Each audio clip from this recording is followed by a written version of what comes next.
Welcome, everybody. It's great to see everybody here tonight. Are we live? Okay, well, welcome to the City Council meeting. Today is Tuesday, February the 18th. We are recording and streaming the meeting live on City Madison YouTube channel. You can watch it while we're streaming or watch it at a later date. Like with all of our meetings, we invite you to stand and recite the Lord's Prayer, followed by the Pledge of Allegiance with us, and we'll get into tonight's agenda. Thank you.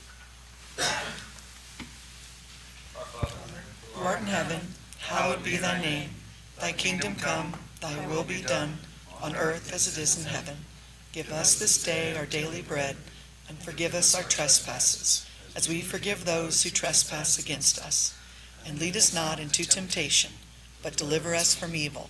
For thine is the kingdom, and the power, and the glory, forever. Amen. I pledge allegiance to the flag of the United States of America, and to the republic for which it stands, one nation, under God, indivisible, with liberty and justice for all.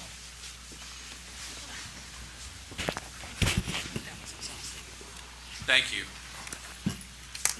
Clerk, may we have a roll call, please? Certainly. Patrick Tevenow. Here. Carla Krebs. Here. Lucy DiTillo. Here. Josh Schaefer. Here. Joel Storm. Here. Jim Bartlett. Here. And Josh Wilbur. Here. Council, have you had an opportunity to review the minutes from Tuesday, February the 4th? So we'll entertain a motion to approve the minutes.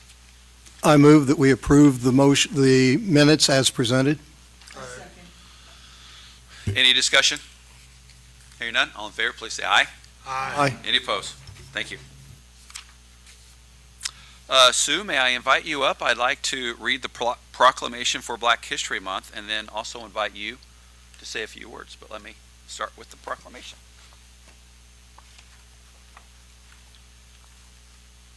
And I'm going to stay over here with where it's lit.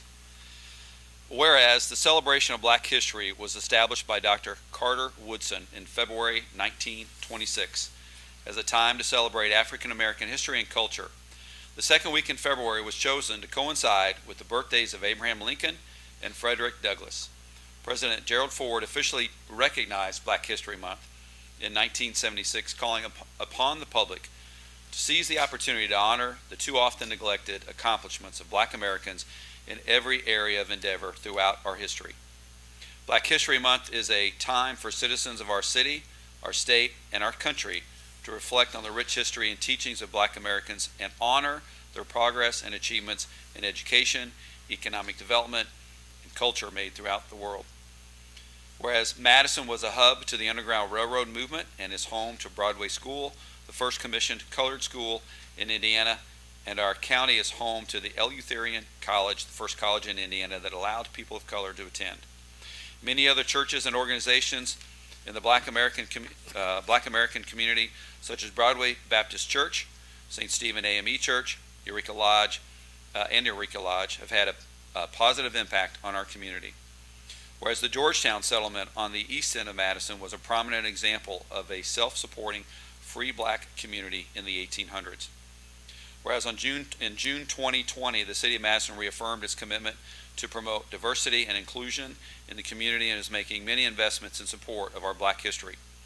Whereas the city is committed to equality and inclusivity, is proud to honor the history and contributions of Black Americans in our community. On November the 7th, 2024, we hosted a ribbon cutting at our newly constructed Ohio River Legacy Park and unveiled a commissioned bronze bust of George D. Baptiste, a hero who served as station master of Madison's Underground Railroad. And in 2023, the city celebrated the restoration of Gaines Park, a symbol of our Black heritage and site of the Broadway School. So therefore, I, Bob Courtney, as mayor of the city of Madison, hereby do proclaim the month of February Black History Month. And I want to thank you for being here, Sue. Thank you.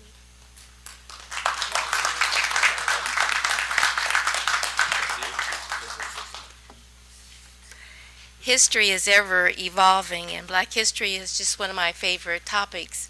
Just recently I found some information from Ed and Homer Gaines of Michigan. Reverend S.M. Gaines, the longest running minister at the Broadway Baptist Church, that their father had been selected to participate in the Olympics prior to Jesse Owens. But because of the state of the times, his mother would not let him participate.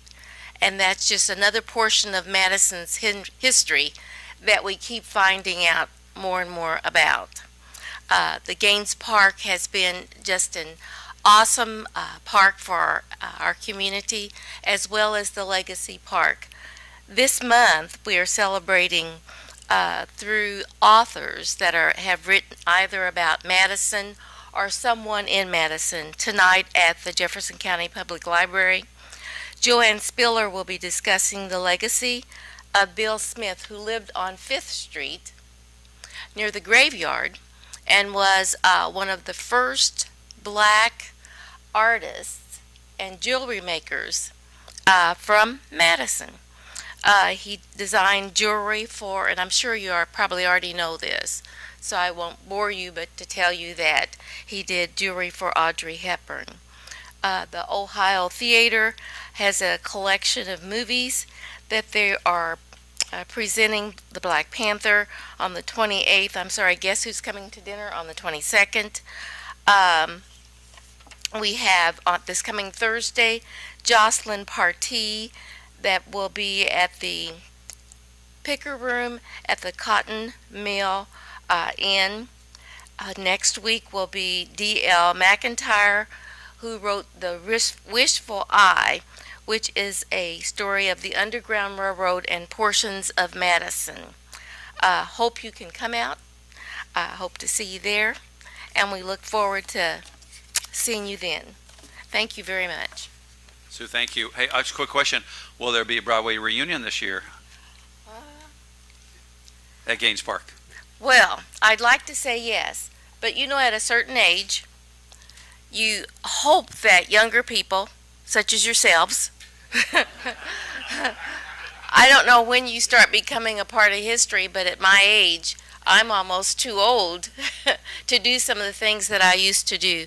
So I'm hoping that we have a younger group of people that will take over and do the Broadway reunion. Yeah. Well, you're the one person I know that reverses time, because you do not look as old as you proclaim to be, by the way. I have a birth certificate, unfortunately. Before you go, I just want to say that thank you for all you do for our community. And the proclamation, references Frederick Douglass and Abraham Lincoln. Oh, yeah. And you combine their roles during the Civil Rights Movement in the 19th century with George E. Baptiste, and they're all working together. It's a fascinating story and time in history, but it's American history, and Madison has a really prominent role in all of that, and I'm really, really proud to share Madison's story with everybody and the role that we had in civil rights. I'm hoping that for our Juneteenth events that we'll have a book discussion at the Legacy Park. And this year's a medal for the 5K will display George D. Baptiste's That's going to be great. picture. Look forward to it. Yeah. Save Thank one you. of those medals for yourself. You're still active. All right, thank you. Moving on to the agenda, we do have one resolution tonight, and Joe can read it, and Shirley can explain what it's about. This is resolution number 2025-2C, a resolution of the Common Council of the City of Madison, Indiana, transferring certain funds. Whereas circumstances have developed since the 2024 annual budget adoption, it is now necessary to transfer certain funds from among their original appropriations, which did not increase the 2024 budget. Adjusting Scrivener's error on resolution 2024-14C, which was approved on 12/30/2024. Now therefore be it resolved by the Common Council of the City of Madison, Indiana, that the following certain funds are to be transferred as intended on 20/30/2024 and only adjusted due to the Scrivener's error. Clerk Treasurer? So, we're trying to close out 2024. In closing 2024 and working through December transactions, we noticed that on the 2024-14C, that if you guys recall, we had that emergency meeting at the end of the year to transfer the funds over. We did notice that there are funds, and your paperwork is attached. That 2024-14C is attached, and it was on the second page where you see from Parks General Fund 2204, $757,000 was going from Parks General, the bottom section, the last 1, 2, 3, 4, 5, money was going right back into Parks General.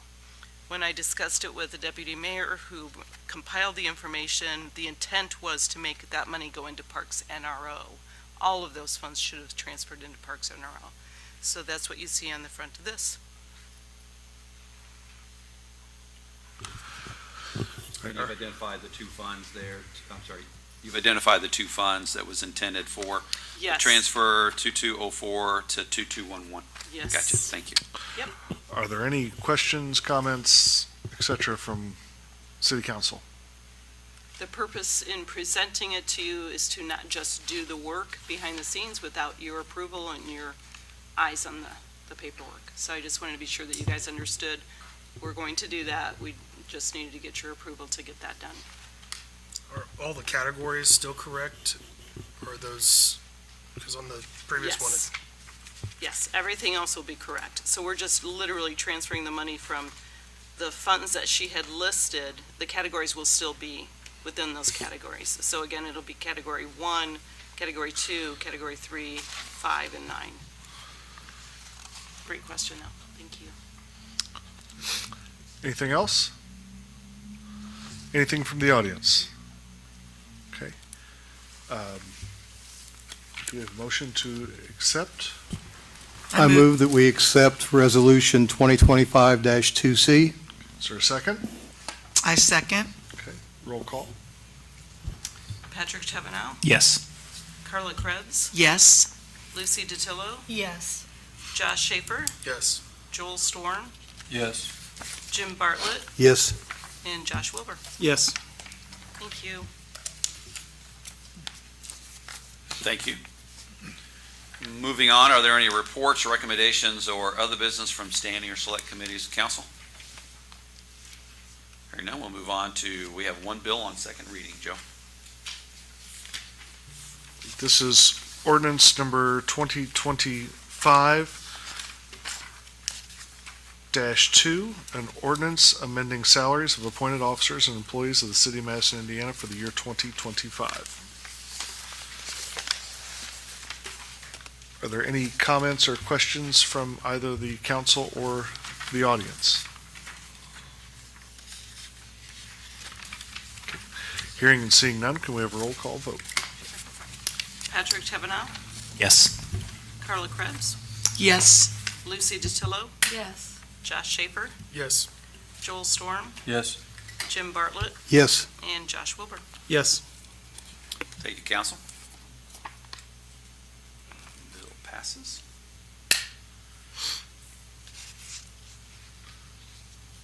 Oh, and Chief, I have a report from you. So, Madison Police Department Chief Scudder. Good evening. Mayor asked me to come give a 2024 year-end report. I'm a little late. I was off for the entire month of January, if you weren't aware, but I'm back and hit the ground running, so trying to play catch-up. First thing I want to touch on is our training for 2024. We did a total of almost 1,400 hours across with the whole department in 2024, which is about 50 hours per officer on average. Of those 50, 30 were conducted in-house by our certified instructors. And our goal for 2025 is to raise that number offered inside MPD to 40. So we'll hopefully cut some costs by not paying for outside training. We do have a goal of sending each officer to one outside training this year, with our emphasis is going to be on leadership development, mainly for our ranking officers. We're also going to work on completing our defensive tactics training cycle. The Law Enforcement Training Board revamped the rules last year on how we do defensive tactics, and we have, I think it's 14 techniques that we have to touch on within a 2-year cycle. We got about half of those done last year, and we'll finish up that 2-year cycle this year and then start it all over again. So, Chief Scudder, you have one person that graduated the academy. yes. Was that one of one, or did we send other people to the academy that didn't graduate? No, that was just one of one. Great. We have a 100% 100% 's great. graduation rate. Okay.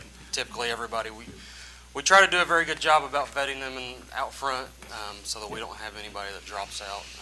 In my history, I think we had one that went and he quit partway through. He had some medical issues, but we've never had anybody drop out for, academic reasons or anything. So. Good deal. Thank you.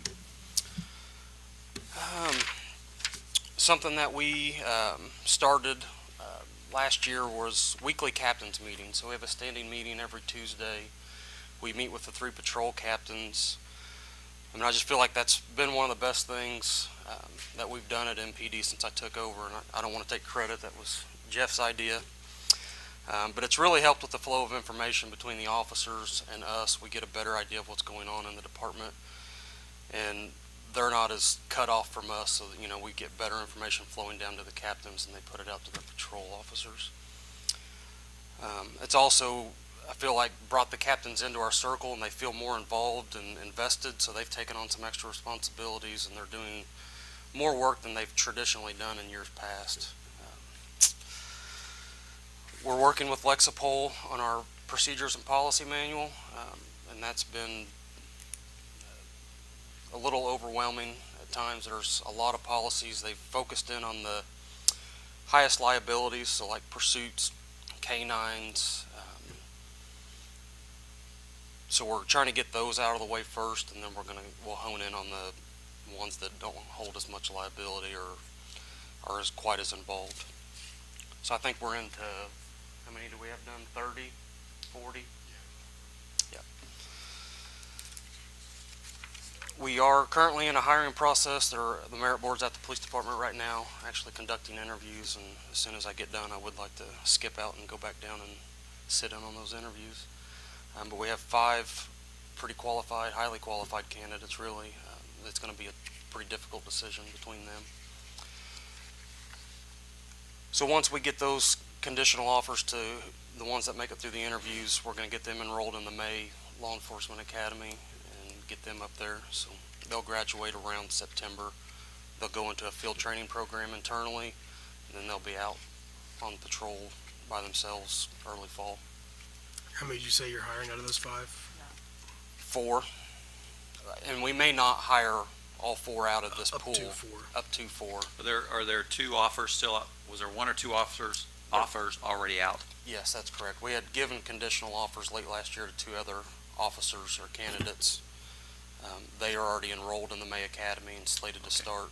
Good. So we talked to the Academy today. They still have 6 openings in this upcoming class, so we're hoping to get these in there as well. We've been working with our case management system vendor. I talk a lot, or have talked a lot, and the mayor and I have had a lot of conversations about data and data collection and putting resources where they belong.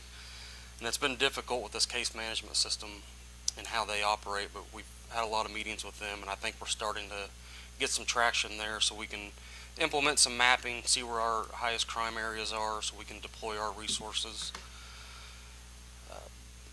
And having that data is just going to allow us overall to make better decisions about what we do. Do you guys have these stats? I printed all. You should have 2023 and 2024 so you can compare. Quite a difference between the 2 years. So thank you for emphasizing a lot of the engagement. We've had a lot of conversations too about not only policies and procedures and how that really distills down into just a more effective community policing effort. Getting more data will also allow us to dedicate the resources, but it really does feel like you're making a difference with a lot of the priorities that we have, Chief. It has, and I've talked about it before. One of the things I pushed for when I took over last year was doing security checks and extra patrols on businesses and properties, and I really believe that correlates to a pretty significant drop. And it's a little bit down on the first page, B&Es or thefts, and it has businesses, residences, and others, and we went from 477 in 2023 to 342 in 2024, and I really believe that's relates to the officers being out more and doing a lot of the security checks, extra patrols, consensual encounters, and just being overall more visible. I would be happy to answer any questions on any other stats or figures that you see there that. For me is, when you look at these stats, where would you rather the energy of your department being put into? If we're looking at these calls or looking at the activity of your team, obviously you want to see certain things go down like you were just talking about, and you want to see other things probably go up because that's where you want the energy going. So what would you want us to really see? I want my department to be more engaged with the community. Yeah. And I think you will see these numbers drop in the thefts, the shopliftings, the accidents. I think once they're, when they're more engaged and more involved and more visible, we're going to see a decrease in these numbers. And I think overall people are going to feel safer. Yeah. When they see a police officer walking down Main Street, they may not be in reality much of a deterrent, but everybody's going to feel safer. Yeah. And I think that's what people seek, is just feeling safer. I think it'll be both. I think it'll be a deterrent as well. It will be, Because absolutely. you know that they're just out there. You don't know where You they're never gonna know when they're going to walk around the corner. That's right. So No, thank you. Chief Scudder, do we ever look at similar cities with populations and demographics to kind of use a backstop to kind of see where our numbers line up? Because one of the things I notice just with the data sets is when you see a rise in numbers, doesn't necessarily mean that there's more thefts per se. There could be an awareness given to it, right? Yes. So now we're addressing it higher. So it could go either way. And then when you see things lower, a lot of times you could assume we're having the effect we want, right? So I think another data point that would be good would to kind of look at a similar city with demographs and say, what are some of their averages, what are ours? That way we have a baseline, because there will be numbers that rise. If you target speeding, doesn't mean there's more or less speeders. It means that you're aware of that and taking action on it. Yes. So I'd really be interested in kind of seeing that third data set to really be like, wow, that not only is this good, but comparatively to other cities, like we're making leaps and bounds. yeah, I can reach out. Some of that information's available publicly through NIBR's reporting, but that generally is just the the violent crimes. But I can reach out to some other cities that are similar size and try to get some of this information. Okay, yeah, I don't mean to put another, task on there, but it'd just be interesting to see that. You bring up a good point. It would you know. be interesting to see where we sit in correlation to other cities. Thank you. On that note, I see drug calls dropped by about 40% this year. Is that because our drug problem's gotten better, or it just has had fewer calls into the? I think it's probably a combination of both. It seems like we're seeing less overdoses. I think 2023 we had a pretty significant spike in fentanyl-related overdoses. Is that what a lot of the drug calls are? I would speculate. I would have to go through and pull each. Again, that goes back to our case management system. That's hard to filter through a lot of the data that's in there. So I would have to go through and pull those. But I do know that we had a high spike in 2023. So. Because it looks like there is an overdoses category, but you're thinking some of those get categorized also as drug calls. Again, it goes back to our case management system. Yep. Somebody had actually reached out to me several months ago, and they're like, how many overdoses have we had in the last year? And I'm like, well, let me look. So I pulled up the incident code in our system that's overdoses, and there were just a few, and I'm like, well, that's not right. Well, what dispatch is doing is they may code it as overdose, or they may code it as breathing problems, or unresponsive, or a deceased subject, or there's a whole list of things it could be coded as, and you have to go through and filter through all of those. So I'm going to plan to work with dispatch to kind of cut off some of those incident codes that are overlapping so we can get a better idea of what we're actually dealing with. Do you have like a third party person or maybe in-house that helps, that's really data driven in terms of they know that the national standards, like we can create a ratio of correlating drug incidences with drug overdoses. It's a 1 to 25 ratio, and then they start understanding the cause and effect. And it's hard to kind of explain that on top of my head. But is there any like insight to start taking some of these and correlating them together and creating some kind of ratio? I don't I know wish if I could have flesh that out a anybody little bit better, in-house but- that's that savvy. Yeah. I'm sure there are programs that we could put this information into, and they could and come up with that, and I can look into that as well. Yeah, I was just curious, but thank you. One other thing on your case management system, you know, if you have a traffic stop and it results then you find drugs in the vehicle, you know, to Josh's point earlier on drugs, does that traffic stop, it's traffic stop and the drugs kind of secondary, so we wouldn't necessarily see that? That's true. That's how it has been. We have Okay. tasked the captains with making sure that the officers are coding it now to the highest level. So if it's a traffic stop that turns into possession of meth, possession of a Okay. handgun, and then a dead body in the trunk, it's going to get Well- classified. That was pretty, Sorry. yeah, that was a sequence I didn't expect, but go ahead. Sorry, we get a little. No, but I get, you know, Our so humor's that's a where little it would, twisted. I yeah. apologize. No, it's fine. But yes, it should be coded as the worst offense. Yeah.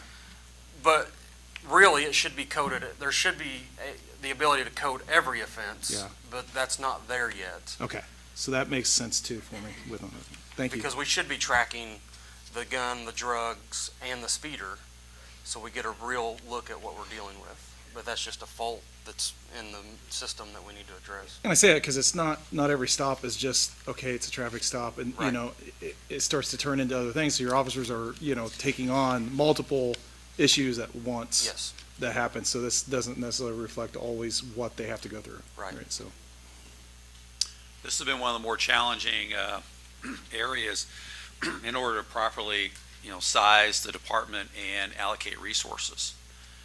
We compare our community size and how many officers we have per square miles of area to cover, as well as per capita, and we look very, very strong there amongst about 20 peer communities. That's easy data to gather. The hard part is really getting granular and really understanding what type of crime we're having in our community, because it's multifaceted. And then, we're also using systems that were put in place years ago where honestly there isn't a great focus on collecting data. There may be some focus on reporting, but not collecting it for informational purposes. And so that's why we keep trying to get more and more granular so we can target our resources and then also understand where crime's occurring and what type of crime it is and attack it, versus taking a very general shotgun approach, which often is the case. But we're getting there. We're starting with policies. We're also doing other forms of interdiction that aren't police officer related, but they are other ways to make the community safer: traffic calming, intersection improvements, better lighting, security cameras. All of those things contribute toward making Madison a safer community, and the work that Chief and his team are doing, and also the engagement level we're having now with the captains, has been very important for our goals. thank you, Chief Scudder, and glad to have you back too. Thank by you. the way. One more thing I wanted to touch on, I went to Neighborhood Watch meeting Debbie put on last night at the Walnut Street Firehouse for her neighborhood. They seem to be taking off and doing very well down there. I think the Neighborhood 5, which is down on the west end, has been meeting on a semi-regular basis as well. So we talked about several concerns down there last night. I'm going to work with the street department and the police department to address some concerns. Also getting some signage out. They would like to see some Neighborhood Watch signs. So we're going to start working on that. Chief, That's where it's at. if you could send over the Excel copy of this data, it'd be nice to have, take a look at. I'll each send year. it out to everybody. Yes, sir. Perfect. Thank you. Thank you, Chief. Council, we have a couple of board appointments. One's a mayor appointment, one is council appointment. So I'd like to recommend the reappointment of Tony Schroeder for another 3-year term on the Human Relations Commission. He's been serving on that for quite a while. His term ended at the end of last year, so he would be serving a new term for 3 years through December 31st, 27. And then we, as a city council, would like to appoint Amy Casper to the Police Merit Board to fulfill the unexpired term of Paula Menke, who had to resign.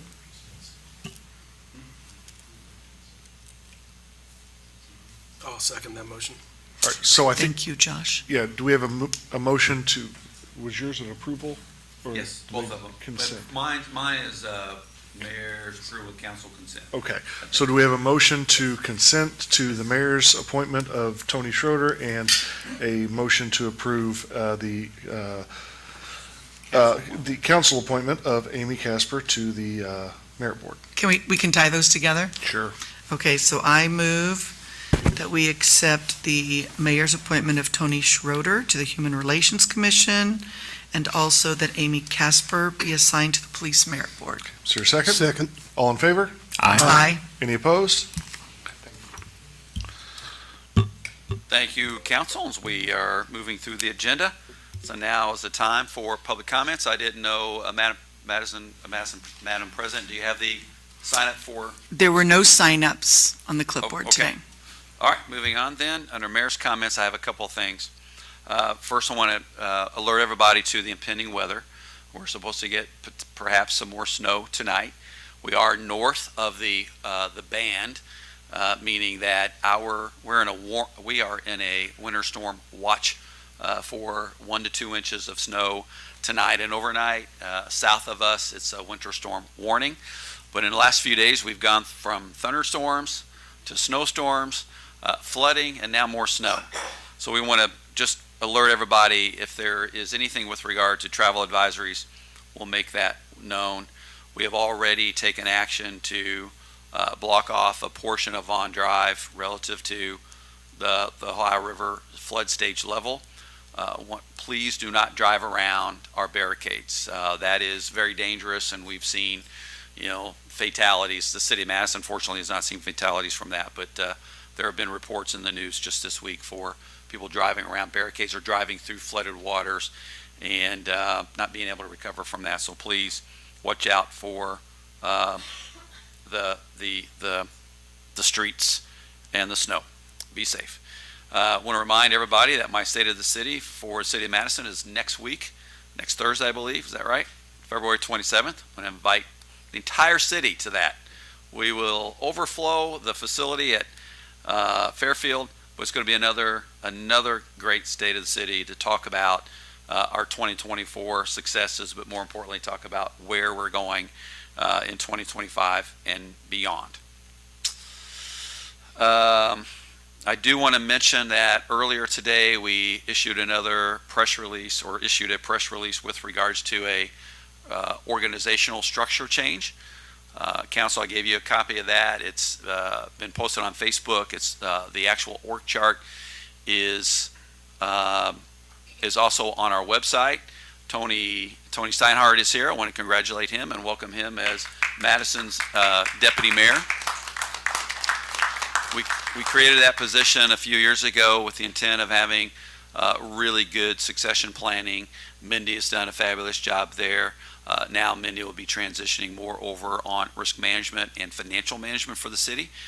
And Hannah will be taking on some additional responsibilities for Director of Communications and Strategic Initiatives. And Jenna Armstrong, who has been our human resource generalist, is now the manager. That role is becoming ever so important in our community, or in our city organization. And then behind each of them, probably the biggest change there, I would say, is the combination of planning, preservation, and design underneath Tony's management. Tony will continue to be the Director of Economic Development, but Nicole Shell, who is still the Director of Planning, Preservation, and Design, will report to Tony, and the two of them will be working very closely together. That synergy is going to be, I think, amazing for our community. And we're also, preparing for growth, but also identifying areas where we need more resources applied to. And I think the time is right to make this type of change and really position the community well going forward for the next several years. So more on that, if you want to go to our website, look at that in more detail. Council, open door here. If you guys want to call me or have any questions about anything, happy to answer those as well. But I did just want to make sure everybody knew that was out there, and looking forward to working even more closely with Hannah, with each of our department heads in accomplishing our key initiatives. Quick question on the city controller position. Yep. How will that position and Mindy's role in that interface with Shirley's in the clerk treasurer's office? Very closely, and as they do now already.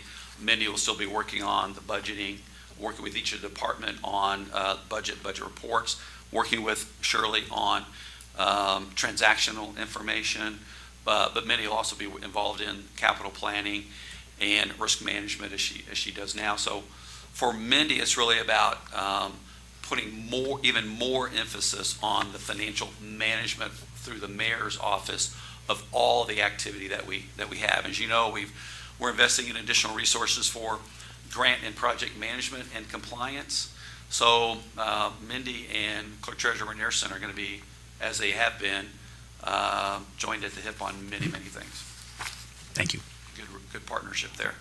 And I think I know the answer to this, but just got to ask the question. So this is just a restructuring, a retask org, not developing any new salaried positions or Right. anything. So This is just, looking at across the enterprise and identifying really our strengths and weaknesses as well as opportunities, and then making sure we have the right talent doing the right things. And also making sure that everybody's focusing on key initiatives. We're very busy just with the day-to-day, keeping the lights on, the streets safe, the community safe, utilities. I mean, we're all extremely busy. But there's also some very strategic goals embedded in everything that we do every day, and it's time to just put the talent where you need it, doing the right things in the right ways, with the vision toward the future. And so no, there's no additional, in fact, I will thank everybody here because they're taking on changes in responsibilities. There's no changes in compensation for everybody. That was set in the 2025 budget, but this does put, in my opinion, people in the right places, and there's some great opportunities with this change. Do you foresee that there be any need to make changes to existing ordinances to align with this? Or is it all covered by the existing ordinances? Yeah, the ordinances aren't covering. They're loose enough. So the state statute already prescribes what is the executive department, and the positions underneath the executive, they're already described by state statute. So we've not added anything. We do have one person out there we're recruiting for now, which we had already approved that position and funding for it. And that is additional person in economic development, and that person's primary focus is going to be grants and project management and reporting. Yeah. The only ordinance that deals with any kind of position is deputy mayor and then building inspector, which I believe we've kind of made some, where you can go back to building inspector and planner. So there's not any dual positions that are subordinate to each other. You don't have, there's no positions here where we have one person who's the authority of themselves. No. Okay. This is the leadership team, and there's 95 people below them, that are across the enterprise, helping us accomplish our strategic initiatives. Thank you. Really happy with it. If I recall, the budget process, we do have funds aligned to certain, or fund line items aligned with some titles. Will we Yeah. have to do a resolution to adjust any of that? We may. I mean, the only one that comes to mind is Mindy's position. We described her position as chief of staff, and she's still doing a lot of that work. Her job, the day-to-day of it, is still very similar here, but it's more focused. And, she's letting go of some of the things, temporarily she's taken on some parks responsibilities. And then, with the hire of Chris Hale, who really filled a real need that we had for street solid waste and facilities, he'll continue to be working with her on that. So there's still a lot of staff management that she's doing. I don't think in my opinion, it doesn't warrant a change in the salary ordinance, because there's no compensation change with it, and she still is supervising a lot of staff.